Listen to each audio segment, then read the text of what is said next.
Hello. So what I'm going to attempt to do today is do a little bit of a new bookshelf review, that being the new bookshelf in the background.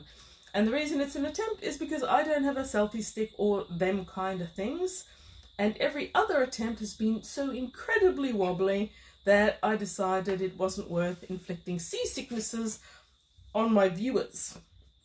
However, new bookshelf, fully installed. French polished it before I started putting books on it. I didn't give it a lot of layers. I think it probably only had about 80. So that's not as many as I'd normally put on a French polishing job, but so you can still see that it's pine, it's radiata. It's still a very blonde wood, but I expect that to darken over time. So I came to the conclusion that I was going to alphabetize my books when I put them on the new bookshelf. And I have gone left to right. So the left one is the new one, and I started with A at the top left-hand corner. So up there you can see two very colourful Atwoods, red and green. And next to them some very colourful and a few very shabby Jane Austens. Oh, right on the top shelf up there, what you see is the added things that don't really belong anywhere. There's quite a few poetry collections. You can see them in the far corner. They're very, very shabby and overread because they belong to my parents before me. There's a small collection. Penguin did this pocket-sized edition for a while. Both non-fiction, I think the non-fictions are all black if I'm not mistaken, and the orange ones are classics. I really liked those. I was sorry when I stopped finding them in op shops. There's also a few more poetry and various other miscellaneous up there. Okay, so we've got A on the main shelf. All my Austens over here, going through to the B's, and you can see right at the end there, you can see James Blish starting. I took Ira over on SF Worlds of Wonder's suggestion, and I left gaps, so you can see a few figurines in there that I made years ago. You've got Poppy Z Bright on the edge there. There's some Brontes, some Anne Bishop. All the B's continuing down to the C's. And yes, I do, thank you very much, have quite a bit Cassandra Clare. I like Cassandra Clare.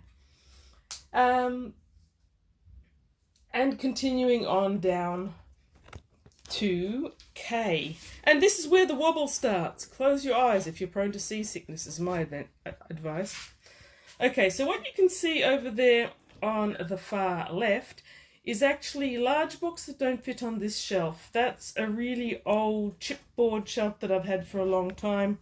There's some Ian Banks, Asimov on there because it's largely too big to fit on my other bookshelves, and there's a few that I haven't read like Rothfuss.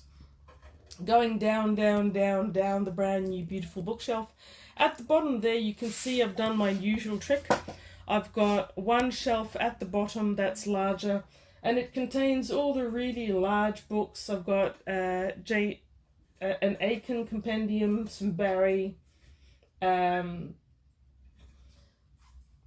Barry that is, and a few all the ones that are actually beautiful books that I want to keep, or authors that I really want to keep my collection, but I can't find them in mass market paperback, which is what all the other shelves are designed to do.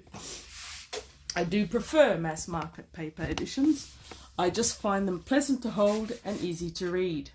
Now, panning around, there's the master of book destruction there in his cage, and behind him you can see a few of the books that remain in the hallway. The books in the hallway used to be my most beloved fantasy, but those have all been combined onto the shelves. Sliding around, you can see a few of my trade paperbacks and comics are there. Not all of them, but quite a few. And there is the old bookshelf, the original custom-made bookshelf that I love so much. That also is a pine, and it's been shellacked, French polished. You can see that it's darkened over the last few years, and I expect the new shelf to eventually darken in the same fashion. So up there we're starting with the owls.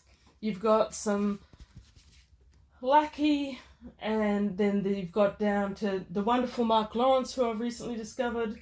I seem to have a lot of owl books. When I alphabetized my books, I discovered some interesting things. One is that I have bear 4 books whose authors begin with I. Is that just me? Does no one have books with whose authors' names begin with I? There's a hidden market there for someone. Find a pen name that begins with I. You're going to be alone on the shelf. I also don't have a lot of K's. I do have some Stephen King. And when it comes to surnames, I had a few quandaries to address. It's like Guy Gavriel K. Is he G for Gavriel or K for K? I had to wonder about that for a while. At the moment, he's in there with the G's, but I may change my mind, move to K. A worse one was Marion Zimmer Bradley. On my to-read shelves, I've got her with Z for Zimmer, which I think was her maiden name, but on the new bookshelf, I've put her under B for Bradley. I believe Bradley was her married name, but I don't really know that. And I have to admit, she's in B for Bradley mainly because I had space on that particular part of the shelf and because she collaborated with a couple of other authors who belonged in B. That made sense to me. Not saying it needs to make sense to anyone else.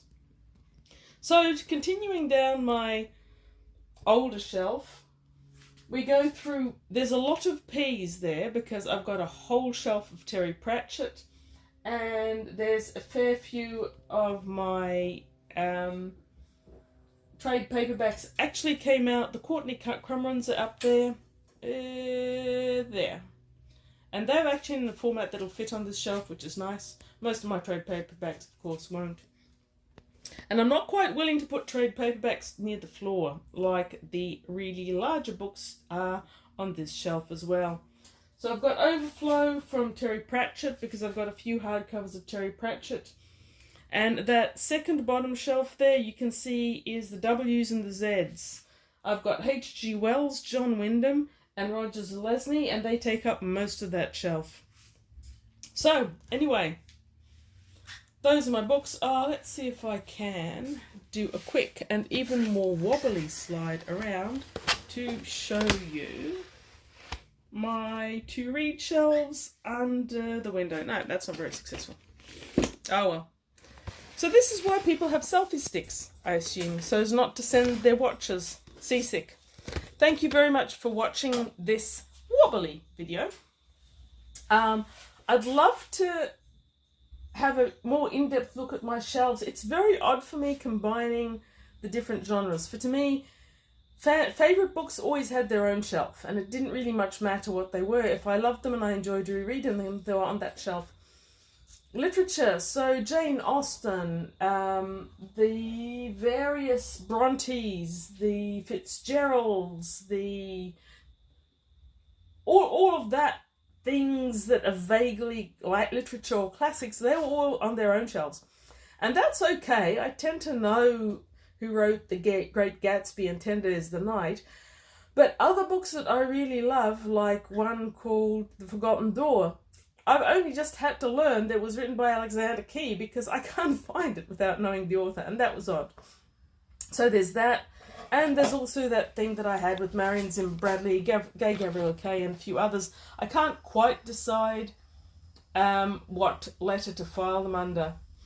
Now, when I started this, I took someone else's advice and I just created piles around the room of the A's and the B's and the C's to give me some sort of idea what sort of numbers I was going to have. That worked well enough for the books in this room. I had books in the other room, and then there were some books in boxes that I'd forgotten about, and the shelves have just been overflowing exponentially with all the books that I'd forgotten where I'd put them.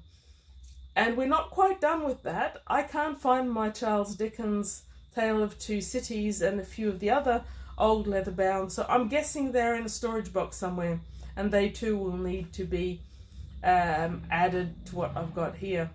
It has been a lot of fun.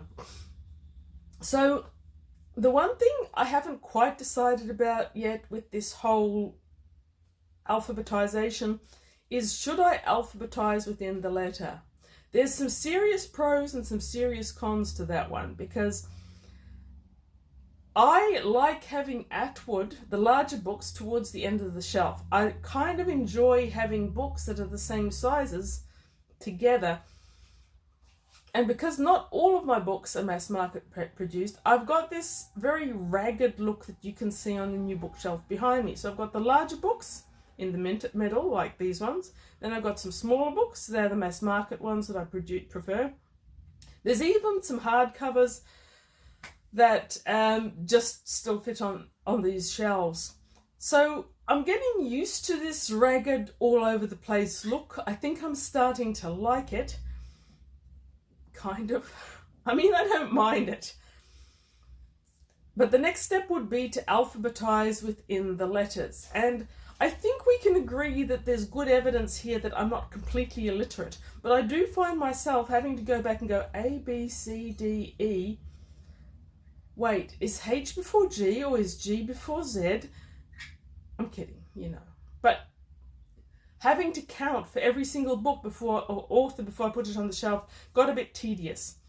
So most of the A's are close to alphabetized under second letter, except for Austen and Atwood that are right at the beginning no matter what. By the time I had reached the L's, I was so bored with double alphabetization that anything that was an L just went onto that shelf, hopefully near the right with the authors together. That didn't always happen, and I'm still finding authors that drifted away from each other on the shelf, and I'm still experiencing amazing new discoveries like Tom Remy. Hands up who's heard of Tom Remy? I'm sure there's a couple of hands, but maybe not too many. He wrote, I guess, what you'd call speculative fiction. He must have been an American author, purely based on where he wrote. He wrote one book that I have loved since I was a teenager called Blind Voices, which I've never heard anyone discuss, but I loved it and I reread it. It's an eerie, there's almost horror elements to it. You get this slightly Ray Bradbury feel because a circus comes to town, and in this circus there's some weird things that shouldn't be possible. And all those good Bible Belt Midwest Americans are startled by it, but they accept the circus. But the circus does have paranormal elements, and it does have a sinister element. Anyway, I love Blind Voices. I might reread it again one of these days and then review it. I never realised that one of the very few supernaturally fantasy speculative story collections. I don't read a lot of short story collections. I used to when I was younger, but I haven't held on to a whole heap of them. This one particular collection, San Diego Lightfoot Sue, I loved, and I've kept a hold of it ever since. It's got a very faded spine, and to my surprise, as I was putting them on the shelves, I discovered they were both by Tom Remy. Never knew that before. And there have been a few others like that. Anyway, it's a thoroughly exciting journey. The journey still progresses because, you know, to alphabetize within alphabets or not. I'm probably going to. And I still need to go through my storage cages and find the rest of the books. If they're out there, they shouldn't be out there anyway. They should be on a proper shelf. So I'm glad I've been alerted to their absence. Thank you for watching another wonky video. And next time it will be a review, probably of science fiction. Maybe science fiction. We'll see. Anyway, thank you. Read good books.